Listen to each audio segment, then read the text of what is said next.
Hello everyone, मैं हूं Ashish Narayan and welcome back to growing professional. अगर आपने बीकॉम किया है या आप बीकॉम के स्टूडेंट हो, अपना करियर आप कोर फाइनेंस सेक्टर के अंदर बनाना चाहते हो तो ये वीडियो बहुत ज़्यादा हेल्पफुल होने वाली है, क्योंकि इस वीडियो में मैं आपको एक नहीं, दो नहीं, 6 करियर अपॉर्चुनिटी बताने वाला हूँ after BCom in finance sector. इस वीडियो में ना सिर्फ मैं आपको करियर अपॉर्चुनिटीज बताऊंगा, साथ ही साथ मैं आपको बताऊंगा कि उन करियर अपॉर्चुनिटीज में क्या सैलरीज आप एक्सपेक्ट कर सकते हो, क्या ग्रोथ अपॉर्चुनिटी होने वाली है और उस डोमेन में आगे बढ़ने के लिए क्या एडिशनल कोर्सेज हैं जो आप कंसिडर कर सकते हो। सो कहने की जरूरत नहीं है कि वीडियो बहुत हेल्पफुल होने वाली है। वीडियो को लास्ट तक जरूर देखना ताकि आप सारे करियर ऑप्शंस को एक्सप्लोर कर सको और जान सको कि आपकी इंटरेस्ट के हिसाब से कौन सा करियर ऑप्शन है। वीडियो में हम आगे बढ़े और हर एक डिफरेंट प्रोफाइल के लिए डेडिकेटेड स्किल सेट की हम बात करें, उससे पहले मैं आपको बताना चाहता हूँ कि इन सभी प्रोफाइल्स के लिए आपके पास ये 4 स्किल्स होने चाहिए। नंबर 1, आपकी बेसिक फिनेंस और अकाउंटिंग की knowledge. Number 2, analytical skill. Number 3, attention to detail. और नंबर 4, गुड कम्युनिकेशन स्किल। ये चारों स्किल आपको डेवलप करने हैं, तभी आप अपना करियर फाइनेंशियल सेक्टर के अंदर बना सकते हो, ग्रोथ की उम्मीद रख सकते हो। तो शुरू करते हैं डिफरेंट करियर ऑप्शंस को और बात करते हैं पहले करियर ऑप्शन की। पहला करियर ऑप्शन है financial analyst. My dear friend, as a financial analyst आपकी स्टार्टिंग सैलरी होती है 3 lakh per annum to 5 lakh per annum. सबसे पहले जानते हैं आखिर फाइनेंशियल एनालिस्ट का काम क्या होता है। एज अ फाइनेंशियल एनालिस्ट आप फाइनेंशियल डेटा को एनालाइज करते हो, मार्केट को मॉनिटर करते हो, ट्रेंड्स को समझते हो और उसके हिसाब से इन्वेस्टमेंट डिसीजन और स्ट्रेटजी बनाने में हेल्प करते हो। इस प्रोफाइल पे वर्क करने के लिए मैं आपको रिकमेंड करता हूँ कि आप कंसिडर करो CFA यानी कि चार्टर्ड फाइनेंशियल अकाउंटेंट प्रोग्राम। इसके अलावा आप financial modelling and valuation analyst certification programme को कंसिडर कर सकते हो। अगर आप एज अ फाइनेंशियल एनालिस्ट बनना चाहते हो तो टू किक स्टार्ट आप यूडेमी के टॉप रेटेड कोर्सेज को भी कंसिडर कर सकते हो। डिस्क्रिप्शन सेक्शन में उनका मैं लिंक दे रहा हूँ। अगर आप अपना career as a financial analyst बनाना चाहते हो तो आपकी हेल्प के लिए हमने एक डिटेल वीडियो ऑलरेडी बना रखी है। उस वीडियो को आप आई बटन पे क्लिक करके देख सकते हो। इसमें हमने पूरा का पूरा रोड मैप दिया है बहुत ही डिटेल में। अब हम बात करते हैं ग्रोथ ट्रेजेक्टरी की। विद टाइम एंड एक्सपीरियंस आप senior financial analyst, finance manager और यहाँ तक कि डायरेक्टर ऑफ फाइनेंस की प्रोफाइल्स पे भी अपॉर्चुनिटीज को पा सकते हो। तो ये इंटरेस्टिंग लगा। अब हम बढ़ते हैं सेकंड करियर ऑप्शन की तरफ, जो कि है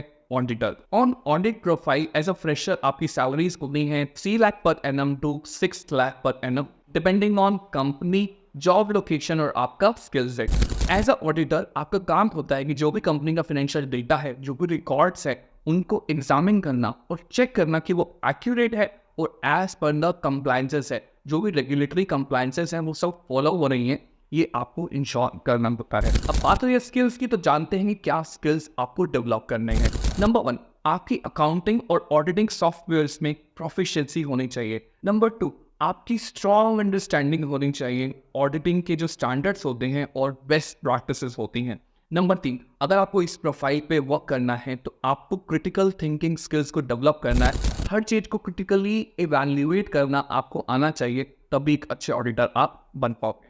अब बात करें ग्रोथ की, तो विद टाइम आप सीनियर ऑडिटर, ऑडिट मैनेजर और in fact director of internal audits भी बन सकते हो। अगर आप ऑडिट प्रोफाइल पे ग्रोथ करना चाहते हो तो मैं आपको रिकमेंड करता हूँ CA यानी कि चार्टर्ड अकाउंटेंट या फिर CIA सर्टिफाइड इंटरनल ऑडिटर। ये 2 कोर्सेज आप करिए, आपकी बहुत तेजी से ग्रोथ होगी। इसके अलावा यूडेमी में भी काफी सारे इंटरेस्टिंग कोर्सेज हैं जो आपको इस फील्ड में स्टार्टिंग पॉइंट दे सकते हैं।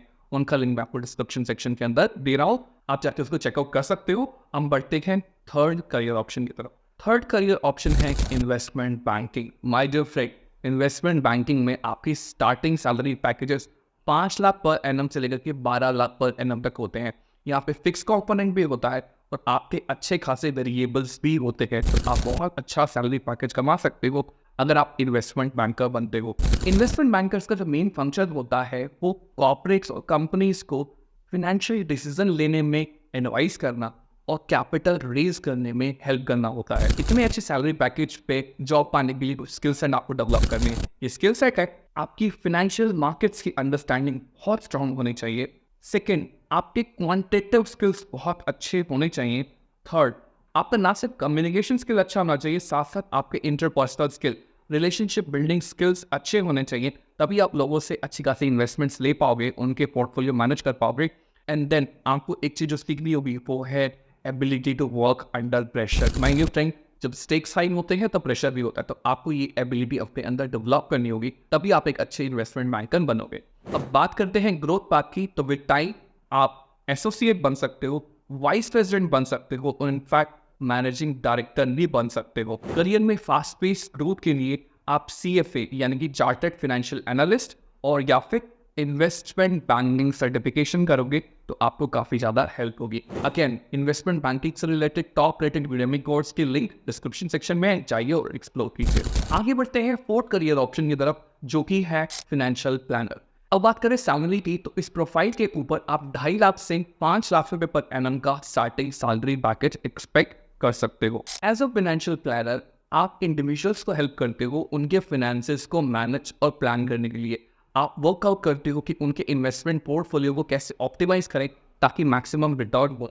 आप उनके इंश्योरेंसेस को मैनेज करते हो और उनकी रिटायरमेंट्स के प्लान करते हो। अब बात करते हैं इस प्रोफाइल पे क्या स्किल्स रिक्वायर्ड हैं। आपका पर्सनल फाइनेंस और इन्वेस्टमेंट ऑप्शंस पे बहुत सॉलिड अंडरस्टैंडिंग होनी चाहिए। आपका इंटरपर्सनल रिलेशनशिप बिल्डिंग स्ट्रांग होना चाहिए और सबसे ज़्यादा इंपॉर्टेंट आपकी इंटेग्रिटी और एथिकल जजमेंट बहुत ही स्ट्रांग होना चाहिए, क्योंकि आप किसी दूसरे पर्सन के पैसे को मैनेज कर रहे हो, उनके इंश्योरेंसेस को मैनेज कर रहे हो, उनकी पर्सनल डिटेल्स को हैंडल कर रहे हो। सो इंटेग्रिटी और एथिक्स बहुत इंपॉर्टेंट रोल प्ले करेगा। आप फाइनेंशियल प्लानर से स्टार्ट करके विद टाइम ग्रो कर सकते हो on the profiles of senior financial planner, wealth manager और यहाँ तक कि फाइनेंशियल प्लानिंग डायरेक्टर। अगर आप इस प्रोफाइल के तक ग्रो करना चाहते हो तो मैं आपको रिकमेंड करता हूँ कि आप CFP यानी कि सर्टिफाइड फाइनेंशियल प्लानर या फिर diploma in financial planning, in courses को आप परस्यू करो ताकि आपकी ग्रोथ बहुत फास्ट पेस हो। अब बात करते हैं पांचवें करियर ऑप्शन की। पांचवा करियर ऑप्शन है रिस्क एनालिस्ट। इस प्रोफाइल के ऊपर 3.5 लाख से लेकर के 6 लाख तक की सैलरी पैकेज आप एक्सपेक्ट कर सकते हो। माय डियर फ्रेंड, जैसा कि नाम से पता चल रहा है रिस्क एनालिस्ट, इस प्रोफाइल पे आपका काम होता है to minimise and mitigate the risk. जो भी इन्वेस्टमेंट डिसीजन हो रहे हैं, जो भी फाइनेंशियल डिसीजंस एक ऑर्गेनाइजेशन के अंदर हो रहे हैं, कहीं ना कहीं रिस्क उनमें इन्वॉल्व रहता है। तो एज अ रिस्क एनालिस्ट आपका काम होता है टू अंडरस्टैंड कि क्या क्या रिस्क एसोसिएट है और उसको आप कैसे मिटिगेट कर सकते हो या एटलीस्ट मिनिमाइज कर सकते हो। अब बात करते हैं स्किल्स की। इस प्रोफाइल पे वर्क करने के लिए सबसे इंपॉर्टेंट है आपकी रिस्क मैनेजमेंट फ्रेमवर्क्स पे बहुत ही स्ट्रांग नॉलेज होनी चाहिए। सेकंड, आपकी क्वांटिटेटिव स्किल्स बहुत ही ज़्यादा स्ट्रांग होने चाहिए। आपकी हैंड्स ऑन प्रैक्टिस होनी चाहिए स्टैटिस्टिकल सॉफ्टवेयर्स पे, तभी आप एक अच्छे रिस्क एनालिस्ट बन सकते हो। ग्रोथ अपॉर्चुनिटीज की बात करें तो बहुत ही अच्छा करियर अपॉर्चुनिटी है। इसमें आप with time senior risk analyst बन सकते हो, रिस्क मैनेजर बन सकते हो और यहाँ तक कि आप CRO यानी कि चीफ रिस्क ऑफिसर भी बन सकते हो। इस डोमेन में करियर बनाने के लिए मैं रिकमेंड करता हूँ FRM यानी कि फाइनेंशियल रिस्क मैनेजर कोर्स, और सेकेंड कोर्स है PRM यानी कि प्रोफेशनल रिस्क मैनेजर। राइट, सो ये हुई 5 करियर ऑप्शन। अब हम पढ़ते हैं छठे करियर ऑप्शन की, जो आपको फ्यूचर में अपना खुद का बिजनेस एस्टैब्लिश करने की भी अपॉर्चुनिटी देता है। ये करियर ऑप्शन है टैक्स कंसल्टेंट। अगर हम बात करें सैलरी की, एज अ फ्रेशर आप करीब 2.5 लाख से 5 लाख रुपए पर एनम के सैलरी पैकेज में स्टार्ट करोगे, लेकिन सैलरी ग्रोथ और करियर ग्रोथ की अपॉर्चुनिटीज बहुत अच्छी हैं। माय डियर फ्रेंड, कोई भी कंपनी या कोई भी इंडिविजुअल चाहता है कि उसको मिनिमम से मिनिमम टैक्स देना पड़े। यहाँ पर ही रोल आता है टैक्स कंसल्टेंट का। टैक्स कंसल्टेंट टैक्स को तो मिनिमाइज करते हैं, लेकिन साथ ही साथ ख्याल रखते हैं कि सारे रेगुलेटरी कंप्लायंसेस फॉलो कर रहे हैं, रूल्स रेगुलेशंस को फॉलो करते हुए ही टैक्स को मिनिमाइज करते हैं। आपने काफी बार न्यूज में सुना होगा कि बड़ी बड़ी कंपनीज जो है वो बिल्कुल भी टैक्स नहीं दे रही या फिर बिल्कुल मिनिमल टैक्स दे रही हैं। ये क्यों हो पा रहा है? क्योंकि वो जो टैक्स कंसल्टेंट है वो बहुत ही ज्यादा स्ट्रांग है। उनको पता ही नहीं कैसे रूल्स को बेंड करना है और अपने फेवर में लेके आना है और कैसे टैक्स को बचाना है। तो ये बहुत ही अच्छा करियर ऑप्शन होता है, क्योंकि जितना ज़्यादा आप टैक्स इसीलिए बचाओगे उतना ही ज़्यादा आप खुद के लिए भी अर्न कर पाओगे। क्योंकि काफ़ी सारे टैक्स कंसल्टेंट इस तरह वर्क करने की कितना उन्होंने आपका टैक्स से पे लिया उसका एक प्रपोर्शन वो भी कमाते हैं। राइट, तो इसमें अर्निंग की अपॉर्चुनिटीज भी काफ़ी ज़्यादा होती हैं। अब बात करते हैं स्किल सेट रिक्वायर्ड। इस प्रोफाइल पे वर्क करने के लिए आपकी टैक्स लॉस और रेगुलेशन की नॉलेज इन डेप्थ होनी चाहिए।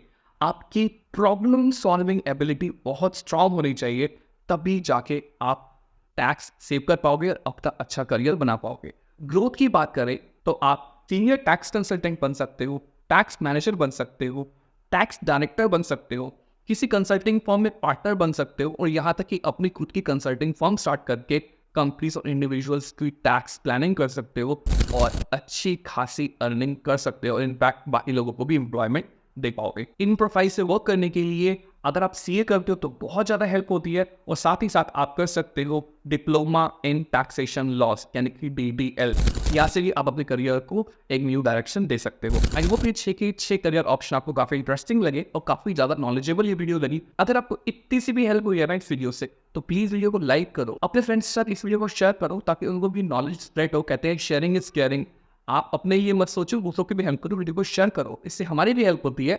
चैनल को सब्सक्राइब करो और एक इंपॉर्टेंट बात, ये 6 के 6 करियर ऑप्शन से रिलेटेड यूडेमी के टॉप रेटेड कोर्सेज के लिंक मैंने आपकी हेल्प के लिए डिस्क्रिप्शन सेक्शन में डाले हैं। जाकर उनको चेकआउट करो और उनको एनरोल करो और अपने एक सॉलिड करियर के लिए फर्स्ट स्टेप आज ही लो। साथ ही साथ मैं आपको रिमाइंड कराना चाहता हूँ कि हमारा कोर्स मैं भी बैंकर आपकी काफ़ी हेल्प कर सकता है बैंकिंग सेक्टर के अंदर करियर बनाने में। उसकी डिटेल्स आपको यहाँ मिल जाएगी एंड आपकी पर्सनालिटी को इम्प्रूव करने के लिए, आपके कम्युनिकेशन स्किल को इम्प्रूव करने के लिए, कॉन्फिडेंस बिल्ड करने के लिए, आपकी एनालिटिकल एबिलिटी को इम्प्रूव करने के लिए, आपके पर्सनल रिलेशनशिप स्किल्स को अच्छा करने के लिए, जो भी इन सभी में करियर्स में आपके काम आएंगे, ये सभी स्किल्स की हेल्प के लिए हमारा course Gangadhar to Shaktimaan 30 days of personal transformation, उसका लिंक भी डिस्क्रिप्शन सेक्शन के अंदर दिया हुआ है। तो जाइए इन सभी कोर्सेज को चेकआउट कीजिए और जो कोर्सेज आपको सबसे ज़्यादा वैल्यूएबल लगते हैं उनके अंदर एनरोल कीजिए। Thank you for watching this video. I will see in the next one.